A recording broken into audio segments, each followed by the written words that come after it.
Hola amigos. Alrededor de la medianoche del 29 al 30 de agosto, el aeropuerto ruso de Pskov fue atacado por más de 20 vehículos aéreos no tripulados de las Fuerzas Armadas de Ucrania. Pskov se encuentra cerca de Estonia, a solo 20 kilómetros de la frontera. Y, si resulta que los drones fueron lanzados desde el territorio de un país miembro de la OTAN, esto desatará las manos de Rusia y le permitirá actuar de una manera completamente nueva, incluso en Ucrania. Este comentario lo hizo el presentador del primer canal Ruslan Ostasko. Dijo que los drones volaban en línea a la misma distancia. La defensa aérea destruyó muchos drones, pero hubo incendios en el lugar del ataque. Los medios turcos también escribieron que los drones en Pskov fueron lanzados desde Estonia o Letonia, ya que la distancia desde Ucrania es de 700 kilómetros. El gobernador regional Mikhail Vedernikov se encuentra en el lugar. Según él, no hubo víctimas humanas, pero sí especifica la magnitud de la destrucción. Esa noche Rusia sufrió uno de los ataques más masivos por parte de drones de las Fuerzas Armadas de Ucrania. En la noche del 30 de agosto, las regiones de Pskov, Briansk, Oriol, Ryazan, Kaluga, Moscú, así como Sebastopol, fueron atacadas por vehículos aéreos no tripulados de las Fuerzas Armadas de Ucrania. La información al respecto fue revelada por el Ministerio de Defensa ruso. En la región de Pskov, el ataque provocó un incendio asociado con la ignición de aviones militares, mientras que en otras regiones, los drones fueron interceptados y causaron menos daños a la infraestructura de las ciudades, según informa Pravda.ru. Según informes no confirmados, 4 aviones se incendiaron. El Ministerio de Defensa ruso no hizo ningún comentario sobre el incidente. El Ministerio de Situaciones de Emergencia informó que los objetos del incendio fueron aviones Il-76. Uno de los drones impactó en un complejo de reabastecimiento de combustible en el territorio del aeropuerto de Pskov. Según testigos presenciales, llegaron alrededor de 20 drones. Los lugareños también informan de un fuerte incendio en la zona. Mientras tanto, luces intermitentes y sirenas suenan sobre la ciudad, dice la publicación del canal Telegram Más. El jefe de la región de Pskov, Mikhail Vedernikov, afirmó que, según estimaciones preliminares, no es nada grave, pero es difícil de comprobarlo por la noche, y también informó sobre la cancelación de todos los vuelos en el aeropuerto de la ciudad. En cuanto al funcionamiento del aeropuerto, se tomó la decisión de cancelar todos los vuelos para mañana hasta que se aclare la naturaleza de los posibles daños a la pista. Y si todo está en orden, el jueves el aeropuerto reanudará su funcionamiento normal, dijo en un mensaje en su canal de Telegram. 3 vehículos aéreos no tripulados ucranianos fueron derribados sobre el territorio de la región de Briansk, y otro vehículo aéreo no tripulado sobre el territorio de la región de Oriol, por medio de la defensa aérea de servicio, dijo el Ministerio de Defensa ruso. El jefe de la región, Alexander Bogomaz, confirmó la información del departamento, precisando que los drones intentaron ataque a la torre de televisión. También hubo ataque a Sebastopol. Mikhail Razbozaev, gobernador de la región, escribió sobre el ataque a Sebastopol en su canal de Telegram, que en la zona de la bahía de Sebastopol, según información preliminar, las fuerzas de apoyo antisubmarino y de sabotaje repelieron los ataques de drones enemigos desde el mar. El alcalde de Moscú, Sergei Sobyanin, dijo que un dron también cayó en el distrito Ruzhsky, de la región de Moscú, así lo informó también en su canal de Telegram. Esta noche se intentó un ataque masivo con drones en el Distrito Federal Central. Uno de los vehículos aéreos no tripulados que se dirigía a Moscú fue destruido por las fuerzas de defensa aérea en el distrito de Ruzhsky. No hubo víctimas ni daños preliminares. Esta información también fue confirmada por el Ministerio de Defensa ruso. El gobernador de la región de Oriol, Andrei Klikov, informó sobre la caída de 2 drones más, por la noche, mientras repelían un ataque de vehículos aéreos no tripulados ucranianos mediante defensa aérea sobre el territorio de la región de Oriol. 2 vehículos aéreos no tripulados fueron derribados. No hay información sobre daños o víctimas, dijo en su canal de Telegram. También fue atacada la región de Kaluga, El 30 de agosto, aproximadamente a las 2 horas de Moscú, se detuvo otro intento del régimen de Kiev de llevar a cabo un ataque terrorista con vehículos aéreos no tripulados, contra objetos en el territorio de la Federación de Rusia. El vehículo aéreo no tripulado ucraniano fue destruido por sistemas de defensa aérea sobre el territorio de la región de Kaluga, informó el departamento. A su vez, el jefe de la región, Vladislav Sapsa, reveló los detalles del ataque. Esta noche un vehículo aéreo no tripulado fue destruido en el distrito de Sukinichi, no hubo víctimas ni destrucción de infraestructura. El vidriado de un edificio residencial resultó dañado, y los servicios de emergencia están trabajando en el lugar, dijo Vladislav Sapsa. También en la región de Dzerzhinsky, un vehículo aéreo no tripulado chocó contra un tanque vacío de almacenamiento de productos petrolíferos. Como resultado, se produjo un incendio que fue rápidamente extinguido, no hubo víctimas, los servicios de emergencia están en el lugar, escribió. El Ministerio de Defensa ruso también proporcionó información al respecto de ataques al Oblast de Riazán, el 30 de agosto, aproximadamente a las 4 de la mañana, hora de Moscú, se detuvo un intento del régimen de Kiev de llevar a cabo un ataque terrorista con vehículos aéreos no tripulados contra objetos en el territorio de la Federación Rusa. Según el Servicio de Sistemas de Defensa Aérea, un vehículo aéreo no tripulado fue destruido sobre el territorio de la región de Riazán, dijeron. Como se puede apreciar, Rusia sufrió ayer una especie de ataque masivo de la OTAN. ¿Cuál será la respuesta? Ya nadie lo sabemos. Algunos expertos han hablado incluso que la guerra de Ucrania se mantiene sin una escalada determinante por parte de Rusia. Porque los acontecimientos se van a precipitar no tardando muchos meses, en Taiwán, lo que provocará una guerra ya muy generalizada, y entonces Estados Unidos estará muy mermado para apoyar la guerra contra Rusia en Europa. De todas las maneras, el ataque masivo de ayer contra Rusia tiene que ser preludio de algo que no está a nuestro alcance conocer, ya que no hay muchas filtraciones. El día anterior, en la noche del 28, también se produjeron varias explosiones potentes en la frontera entre Bielorrusia y Ucrania, cerca de la estación de Slovetno.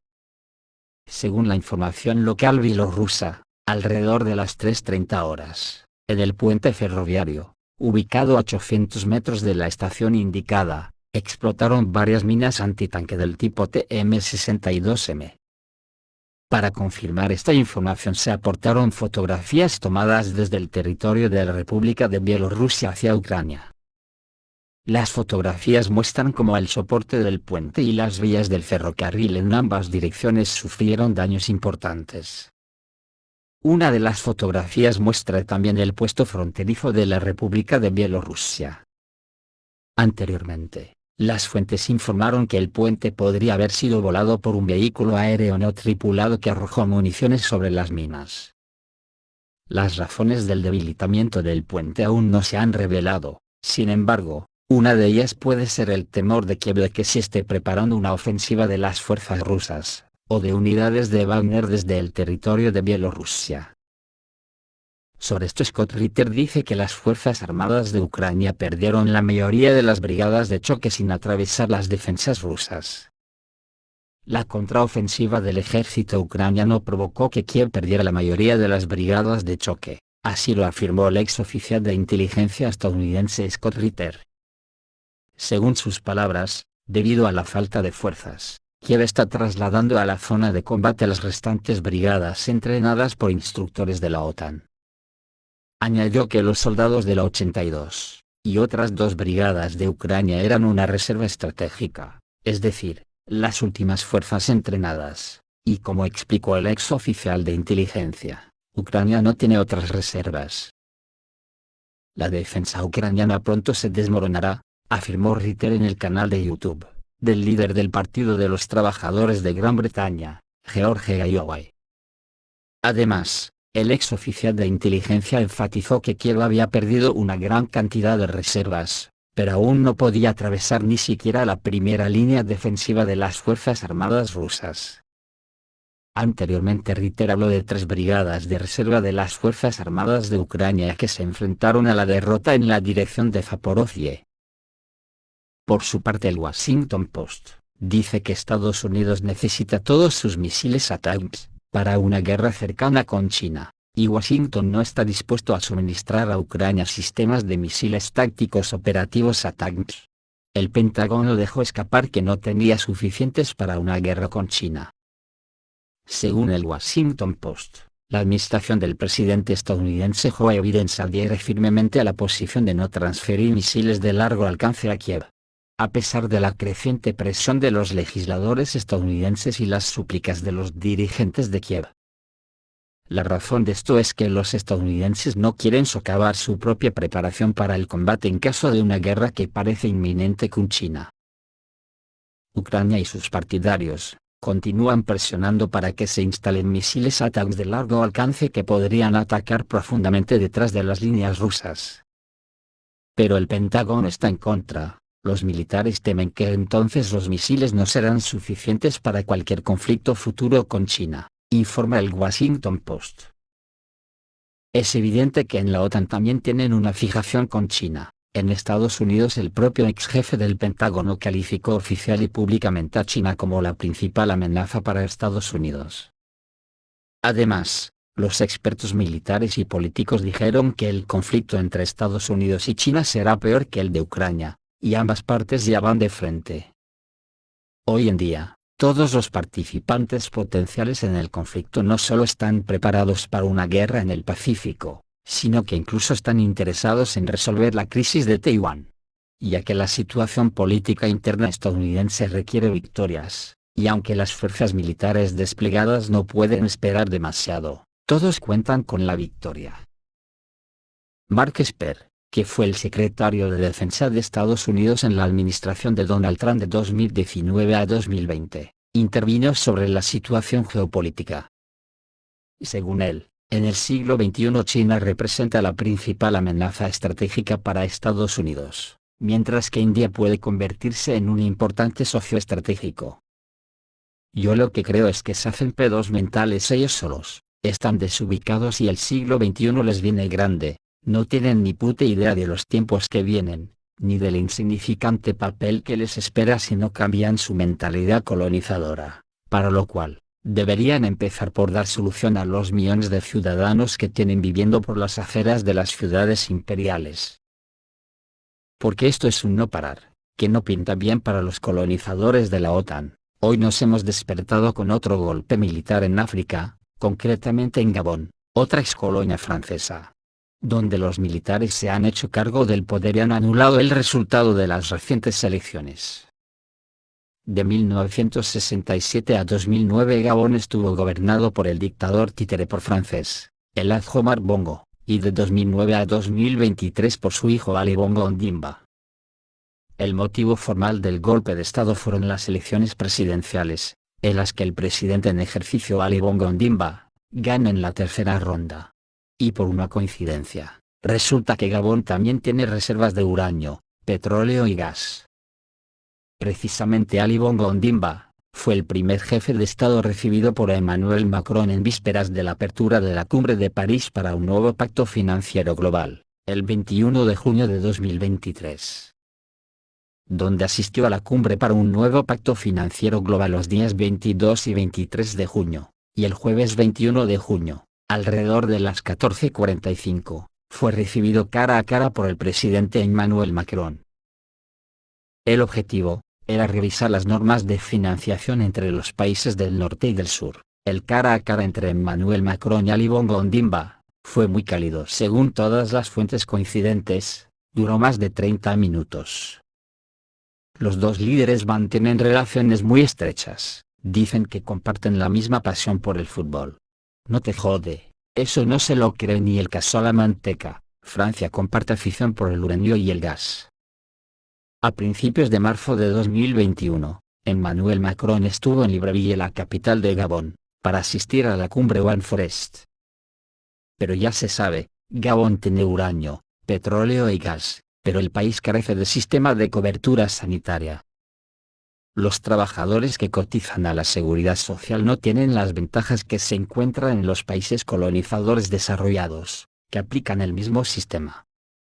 Asimismo, la mayoría, por no decir la totalidad, de los tratamientos médicos, no están cubiertos, desde la simple consulta, hasta los tratamientos más costosos como el VIH, cáncer, etc., son cobrados a los ciudadanos.